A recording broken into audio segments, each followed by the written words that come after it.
नमस्कार दोस्तों, एक नई लर्निंग के साथ शुरुआत करता हूं और आज की स्टॉक स्पेसिफिक लर्निंग से पहले एक इंफॉर्मेटिव बात। We are neither a traders not an advisers only as a learner. यदि आपको better learning understanding and awareness part से रिलेट करता हो, वीडियो आपका अच्छा लगता हो, तो चैनल को सपोर्ट और ज्वाइन भी कर सकते हैं। दोस्तों, सबसे पहले हम बात करने वाले हैं आज स्टॉक स्पेसिफिक लर्निंग में उन पॉइंट को लेंगे जो एक कंपनी रही। कंपनी छोटी सी कंपनी है, पर इनका ऑर्डर बुक जो देखने को मिला वो बड़ी डील देखने को मिला। रिसेंटली की बात करें तो कंपनी ये कहती है कि इनका कामकाज है ज्वेलरी से, डायमंड से रिलेटेड कंपनी कामकाज करती है, खास करके ज्वेलरी से काफी सारा कामकाज है। कंपनी का नाम है पाल्म ज्वेलर्स लिमिटेड। ये पाल्म ज्वेलर्स लिमिटेड जो है वो जैन ऑर्नामेंट्स के नाम से भी सर चलाती है। एक्सक्लूसिव सिल्वर ज्वेलर्स की बात कहती है। पाल्म ज्वेलर लिमिटेड है इनकी, और इनके पास गोल्ड के अलग अलग वेराइटीज कह सकते हैं, अलग अलग कैटलॉग्स की बात कह सकती हैं। और इसके अलावा इनके पास रिसेंटली की बात करूँ तो इसमें गोल्ड लकी की बात कहती है, वेट अलग अलग चीज। इनके 4 किलो गोल्ड 4 किलो गोल्ड को लेकर के एक ऑर्डर मिलती है, और ऑर्डर के बेसिस पे मार्केट में उछलती कूदती दिनचर्या भी देखने को मिला। इनके एसोसिएटेड ब्रांड की बात करें तो ये कहती है कि इनके पास जैन ऑर्नामेंट एसोसिएटेड ब्रांड है। स्वर्ड सिल्क की बात किया जाता है, अमन है, शुक जैसे ब्रांड्स की बात कहती है, जहाँ पे फैंसीज पायल एंड चेन की बनाने वाली शायद ब्रांड्स हो सकती है। और पाल्म ज्वेलर्स लिमिटेड है जो कि इसकी एसोसिएटेड में है। बाकी ये इनकी वेबसाइट्स पाल्म एसोसिएटेड की मैं खोल के बैठा हूँ। इनकी यदि प्रोडक्टिविटी रेंज में देखें तो गोल्ड चेन हो, गोल्ड लकीज हो, सिल्वर पेल्स की बात किया तो सिल्वर जूडोज की बात की, सिल्वर बच्चस आइटम को लेकर देखा जाए। अब इनको लेकर के यदि हम मार्केट की तरफ चलें तो इनकी कंपनी को अभी आज मैं देखूं तो इसमें करीब साढ़े 3.5% से ज्यादा की रनवे पे दौड़ती दिखी। उसके पीछे का वजह हो सकता है कि कंपनी ने ये अपडेट दिया आज के दिन, 17 तारीख की बात करूं तो आज के दिन कंपनी ने ये अपडेट दिया तो हमारे पास एक 4 किलो का जो अप्रोक्सीमेटली गोल्ड और गोल्ड चेन और ब्रेसलेट की बात किया है, जो कि 22 कैरेट की जो गोल्ड्स होगा उसको लेकर ऑर्डर मिला है। ऑर्डर देने वाले का उन्होंने जिक्र नहीं किया है, ठीक है, क्योंकि यहाँ पे देखिए name of the entities awarded, और यहाँ पे बिल्कुल जिक्र नहीं किया है, लेकिन शायद उनको करना चाहिए था, जो कि निवेशकों को और ट्रस्ट बिल्डअप करा था। फिलहाल इस किसके लिए मिला तो कहते हैं इनके पास जो ऑर्डर मिला है उनका डिलीवरी 7 से 10 दिन में हो जाना है। चलिए, अच्छी बात है। और 30 मिलियन की ऑर्डर की बात कहती है, अर्थात 30 मिलियन का पैसा तो आएगा। उसमें जो भी इनके पास प्रॉफिटेलिटीज हो, 1% हो, आधा परसेंट हो, 1.5% हो, जो भी हो। लेकिन किस चीज के लिए था वो कहती है जो इनके पास, यदि आप देखें, कहती है जो we would like to inform that the established one of the leading positions और the gold and silver ornament को लेकर के इन गुजरात बेस्ड कंपनी है, पता चल गया। कहती है जो एम अक्रॉस इंडिया, और अक्रॉस इंडिया में इनका कारोबार है। कहती है opportunity to be the part of the India international jewellery. India में एक इंडिया इंटरनेशनल ज्वेलरी शो होने वाला है, जो कि कहती है at the Jio world convent centre Mumbai. इसमें जियो का हम जिक्र किया है, जियो वर्ल्ड कन्वेंशन सेंटर मुंबई में, जो कि 4 जनवरी 2022-25 से लेकर के 7 जनवरी 2025 तक रहा। अब ये मुझे समझ में नहीं आया, इसमें जो आज जो डेटा की बात कह रही है कंपनी वो 17 तारीख है, और ये कहती है कि इस दिन को इनके पास ये शो चलने वाला था, ये शो होने वाला था, इस शो चला। और कहती है where there the were around 1400 exhibition present करती है, उसके बिहाफ पे शायद उनको ऑर्डर मिला क्या, ऐसी बात कहती है। मुझे ऐसा लगता है कि इन्होंने जो अपनी एग्जीबिशन सेंटर पे लगाई थी जो अपने प्रोजेक्ट को लेकर के, उसको लेकर के इनको शायद और अब जाकर के 30 मिलियन का ऑर्डर मिला, लेकिन ऑर्डर किसने दिया ऐसा कोई भी डेटाबेस उन्होंने साझा नहीं किया।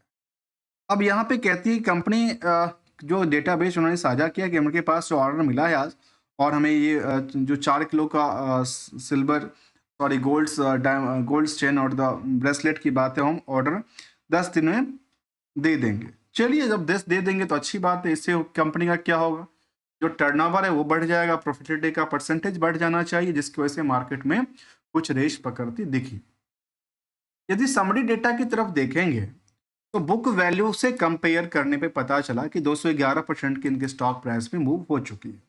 इंट्रिंसिक वैल्यू 25 है, जिसके मुताबिक अभी भी मार्केट में उसके मुताबिक कह सकते हैं कि अभी बहुत ज्यादा रन पे नहीं दौड़ी है, ये यहाँ से भी गैपिंग है, तो नियर अबाउट कह सकते हैं कि मार्केट में चलने लायक है।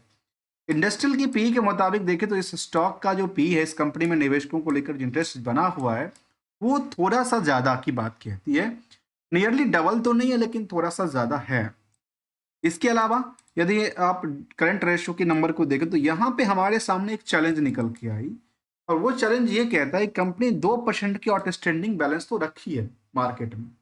कंपनी ओवरऑल कमाती कितने हैं उसको लेकर के जिक्र ये करता है कि करीब 62 पैसे पर शेयर की कमाई रही, जबकि नेट इनकम मार्जिन को लेकर 0/0 की बात कहती है। कंपनी में प्रमोटर का 43% का कंट्रोल है, रेस्ट आम पब्लिक है। आरओई आरओसी नियरली 3% के आसपास जूझती नजर आती है, जहां डेट इक्विटी काफी 0.15 और करंट रेशियो के नंबर 1 के आसपास दर्ज करती है। और यहाँ की नंबरों के बेसिस पे लगा कि शायद ये जो यहाँ की डेटाबेस है प्रॉफिट के नंबर की आउटस्टैंडिंग वो थोड़ा सा ज्यादा है, उसमें कितने दिन की रिस्क फैक्टर है उसके जानने के लिए जरूरी पड़ती है। आइए जरा जानने की कोशिश करते हैं उसका भी रिस्क फैक्टर क्या आंकड़ा देती है।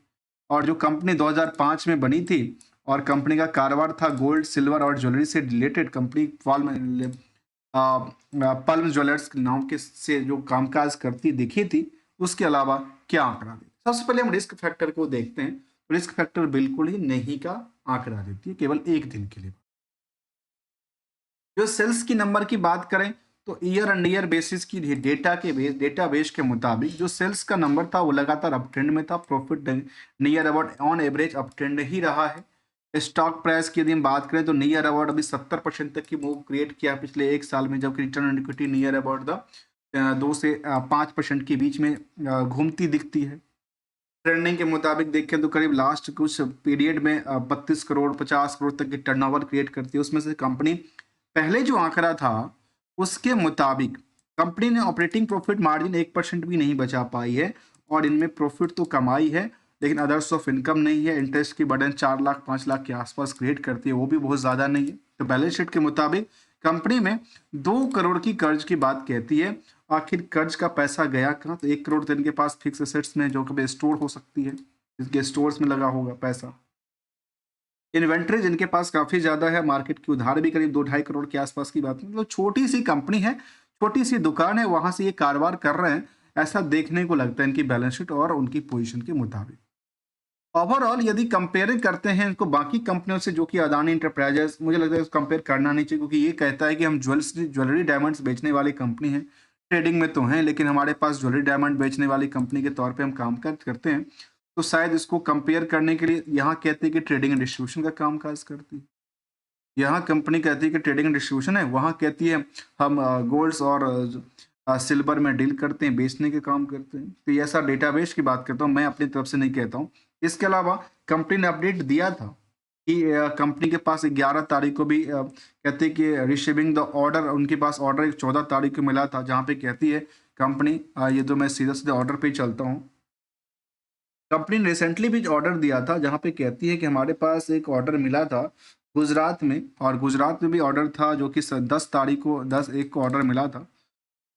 और वो ये कहता है कि हमारे पास 14 गुजरात गोल्ड ज्वेलरी शो होने वाला था, जिसको लेकर उन्होंने कहा कि हमारे पास ये जो हुआ है held and the Holi helipads exhibition centre Gandhinagar में हुआ। 27 दिसंबर 2024 को हुआ था, जिसमें 29 तक चली थी। उसमें 500 एग्जीबिशन प्रेजेंस किया गया।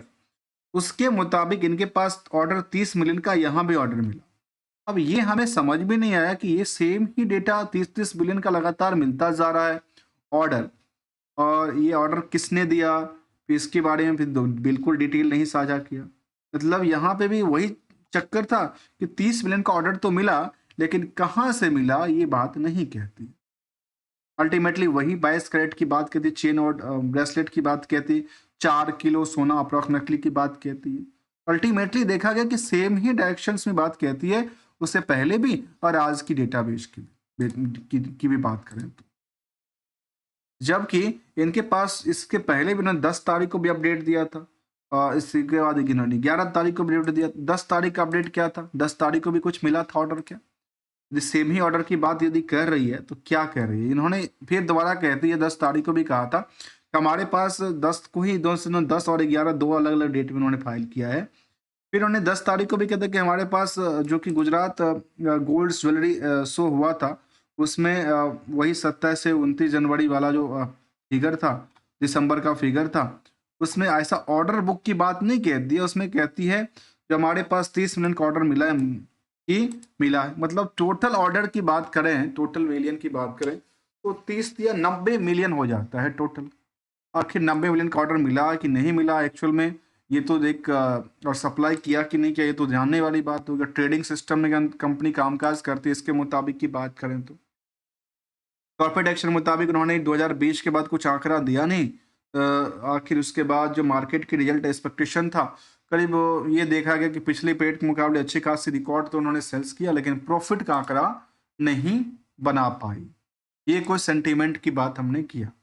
इसके अलावा यदि निवेशकों के इंटरेस्ट की मान लेते हैं, मैं अदानी इंटरप्राइजेस से मुझे लगता है कंपेयर करना चाहिए नहीं, लेकिन यदि किया जाए तो यहाँ पे रेंगटन्स और स्प्रिंग राइट्स जैसे कंपनी से कंपेयर किया जाता है तो मुझे लगता है कि उनको कंपेयर करने ये जोन्स ज्वेलरी में डील करते तो शायद कल्याण ज्वेलर्स हो, पीसी ज्वेलर्स हो, बाकी सारी कंपनियां भी हैं। इसके अलावा कहते हैं कि यहाँ के डेटाबेस के मुताबिक जो प्रॉफिटेबिलिटी का नंबर है वो काफ़ी नील बट्टे के आसपास पड़ा है अभी भी, जबकि मार्केट में रिस्क फैक्टर थोड़ा सा ज़्यादा कांकरा देता है, जबकि निवेशकों के इंटरेस्ट बहुत ज़्यादा नहीं, कंपनी में 4 से 5 हज़ार निवेशक हैं। अल्टीमेटली ज़्यादा निवेशकों का इंटरेस्ट में पब्लिक ही होल्डिंग है। आखिर पब्लिक होल्डिंग में क्या हो रहा है नहीं हो रहा है, आखिर कुछ किसी ने डेटाबेस को साझा किया। यदि मैं इसकी सीधे सीधे गूगल यूट्यूब पे आपके सामने ही सर्च करता हूँ, क्योंकि मैं कभी भी जब लर्निंग करते रहता हूँ तो सामने ही चलता रहता है, क्योंकि हम कोई आपको ये कोई स्पॉन्सर्ड या कहते हैं कोई प्रमोशन की बात तो करते नहीं है। यदि मैं इस कंपनी के बारे में यदि सर्च करूं ज्वेलर्स शेयर लेटेस्ट न्यूज को लेकर के, हमारे सामने कुछ कंपनी को देख डेटाबेस आया होगा।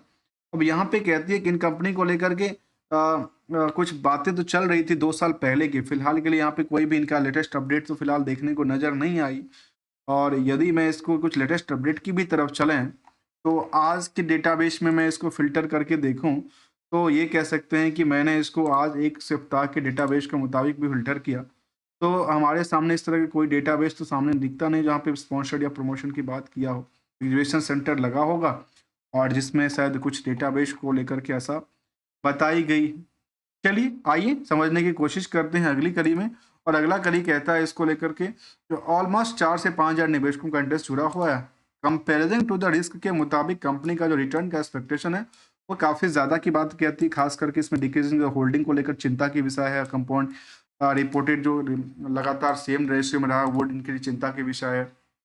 ओवरऑल इनकी कुछ पार्ट के मुताबिक कंपनी अच्छी परफॉर्मेंस भी कर रही है। यदि लगातार इनके पास 90 मिलियन का ऑर्डर मिला मान लेते हैं तो फिर इनके लिए चैलेंजिंग तो नहीं है, लेकिन इनके लिए ग्रोथेबल की बात हो सकती है। और पिछले कुछ दिनों की चार्ट ग्राफ को देखें तो ये क्या लगता है कि यहाँ पे मार्केट में उछलता कूदता दिखता है क्या इनके स्टॉक प्राइस में? यदि हम देखें यहाँ के बेसिस पे बीएससी के डेटाबेस से ले लेते हैं पिछले 1 महीने की डेटाबेस, तो अच्छी खासी उछलती है। 26 रुपये से चल के करीब 32 रुपये तक हुई थी। 3 महीने की चार्ट ग्राफ के मुताबिक 30 रुपये के आसपास प्राइस थी, आजकल रिकॉर्ड करके आगे निकल चुकी है। पिछले 6 महीने के चार्ट ग्राफ में अच्छी खासी रैली क्रिएट कर चुकी है और पिछले 1 साल के दौरान में 17 करीब करीब 18 रुपये वाला स्टॉक आजकल नियरली करीब 100% के आसपास उछाल क्रिएट करती दिख रही है। जहां तक इसका सवाल है ईयर ऑन ईयर बेसिस में दो पिछले 5 साल की ग्रोथ रेट के मुताबिक देखा कर करीब 223% तक की उछाल क्रिएट किया है। अर्थात मार्केट में इनके स्टॉक को लेकर के डिमांड में रही है और आज से लिस्टेड नहीं है, पेनी स्टॉक की कैटेगरी में आ भी सकता है क्योंकि छोटी सी मार्केट कैप वाली कंपनी नहीं है। और कह सकते हैं कि मार्केट कैप काफ़ी छोटा सा 32 करोड़ की मार्केट कैप है। अब यहाँ पे एक सोचने वाली बात आती है कि 32 करोड़ की मार्केट कैप में अभी करीब करीब 90 मिलियन का ऑर्डर मिला, तो सोचिए उसको आंकड़ा करके यदि उसका कुछ भी परसेंट मिलता है तो कितना हो सकता है। दोस्तों मैं किसी चीज को आपको रिकमेंडेशन या एडवाइजरी की बात नहीं कहता हूँ, सिंगल एक गोल्डन रूल को हमेशा डिस्कस करता हूँ। और गोल्डन रूल ये कहता है मार्केट को लेकर या पर्सनल लाइफ को लेकर के, जो जहां भी लिया अपने एक्सपेक्टेशन के मुताबिक लिया कि टारगेट एक सेम टारगेट नहीं होता जो सबके लिए पॉसिबल हो। प्रॉफिट बन जाए तो उसको प्रॉफिट को बुक करना चाहिए, और जब लॉस ज़्यादा क्रिएट करती दिखे तो उसको लॉस को क्या करना चाहिए, स्टॉप भी करते रहना चाहिए, ऐसा गोल्डन रूल कहता है। और साथ में आपको यदि वीडियो अच्छा लगा हो तो वीडियो को लाइक, चैनल को सब्सक्राइब करना मत भूलिएगा। तब तक के लिए थैंक्स फॉर द ज्वाइनिंग दोस्तों।